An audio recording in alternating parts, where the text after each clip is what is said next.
మొట్టమొదటిగా ఏ చూపు అయితే మనం కలిగి ఉండకూడదో దేవుడు మొట్టమొదటి మాటలో స్పష్టంగా మాట్లాడుతున్నాం. రెండవదిగా మనం కలిగి ఉండాల్సిన ఆశ.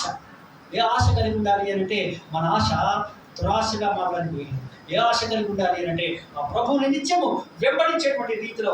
కీర్తనకారుడు దావీదు భక్తుడు 61వ సంకీర్తన 1-2 నిమిషాలు చెప్పి నేను తొందరగా ముగింపులో తీసుకోవడానికి ప్రయత్నం చేస్తాను. 61వ సంకీర్తన మొదటి 2 చరణాలు. యవనస్తుల కూడిక కనుక యవనస్తులైన బిడ్డలు మీరందరూ కూడా ఈ వచనాల మీద మీ దృష్టిని కేంద్రీకరిస్తే మీ జీవితాలు అద్భుతమైన రీతిలో మార్చబడతాయండి. Today is not an ordinary day. ఇది సాధారణమైన దినం కాదు. ప్రభు మనందరినీ ప్రత్యేకించి ఇక్కడ సమకూర్చిన దినం. ఈ దినాన్ని మనం నేర్చుకునే ప్రతి మాట మన జీవితాన్ని మలుపు తిప్పేటువంటి అద్భుతమైన మాటలు. 61వ సంకీర్తన మొదటి 2 చరణాలు. దేవా, నా మొర ఆలకింపుము, నా ప్రార్థనకు చెయ్యము, నా ప్రాణము తల్లడిల్లగా భూదిగంతముల నుండి నీకు మొర పెట్టుచున్నాను. నేనెక్కలేనంత ఎత్తైన కొండపైకి నన్ను ఎక్కించు. మాట అనండి, నేనెక్కలేనంత ఎత్తైన కొండపైకి. నిజానికి నన్ను ప్రశ్నిస్తూ ఈ కీర్తనకారుడు ఏమంటే దావీదు భక్తుడు, ఆయన ఎక్కలేనంత కొండ ఏమైనా ఉందంటారా? అద్భుతంగా యవ్వన ప్రాయంలోనే గొర్రెల కాపరిగా ఉన్నటువంటి వాడిని ఇశ్రాయేలీ సర్వ జనాంగం మీద రాజుగా అభిషేకించబడినప్పటికీ దేవుని సన్నిధిలో ఒక ప్రార్థన తెలుసా? ఎక్కలేనంత ఎత్తైన ఆ పర్వత అనుభవంలోనికి నన్ను ఎక్కించు. యవనస్తులుగా మన కోరిక ఏమై ఉండాలంటే, మన ఆశ ఏమై ఉండాలంటే, ఒకవేళ అలాంటి ఆశ కనుక మనం కలిగి ఉంటే ఈ మధ్యాహ్నకాల సమయంలో ఆశ కలిగిన ప్రతి ప్రాణాన్ని నా యేసయ్య తృప్తిపరుస్తారు. గట్టిగా చెప్పబోతుంది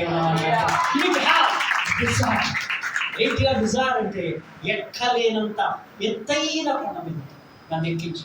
ఎక్కలేనంత ఎత్తైన కొండ అంటే ఈ లోకంలో మనం చేయదలుచుకున్నటువంటి అచీవ్మెంట్స్ విజేతలో ఏమైతే ఉన్నాయో, మేబీ మీరు కొంతమంది ఉద్యోగస్తులు ఉండొచ్చు, లేదా కొంతమంది చదువుతూ ఉండొచ్చు. మీ జీవితాల్లో మీరు ఏం కోరుకుంటున్నారో ఎక్కలేనంత ఎత్తైన కొండ మీదకి నడిపించగలిగే, చేర్చగలిగేటువంటి ఆ ఆశ మీరు కలిగి ఉంటే, ఆశ కలిగిన ప్రతి ప్రాణాన్ని నా యేసయ్య తృప్తిపరుస్తాడు. Your desire must be your first priority in your life. ఏమై ఉండాలి అంటే, నా యేసయ్య యొక్క మందిర ఆవరణంలో నేను ఉండాలి. నా రక్షకుడైన యేసయ్యను నేను కనులారా దర్శించగలగాలి అనేటువంటి ఆశ కలిగిన ప్రతి ప్రాణాన్ని, ప్రతి యవ్వన బిడ్డను ఈ మధ్యాహ్నకాల సమయంలో వారి ఆశను దేవుడు తీరుస్తూ ఉన్నాడు. నమ్మిన వారు చెప్పబడుతూ నేను ఏ విషయాలు చెప్పాలి టైం చూసుకుంటున్నాను, కొన్ని దగ్గర పెట్టుకుంటున్నాను, తొందరగా ముగిస్తాను. మీరు కొన్ని విషయాలు, శాస్త్రమైన విషయాలు నేర్చుకోవాలి. మూడవదిగా 21వ వచనం చూశాడు, నెంబర్ 1. ఆశించాడు, నెంబర్ 2. మూడవది తీసుకున్నాడు. Has taken the exploited property. చూసారండి, ముందు చూడటం తప్పు,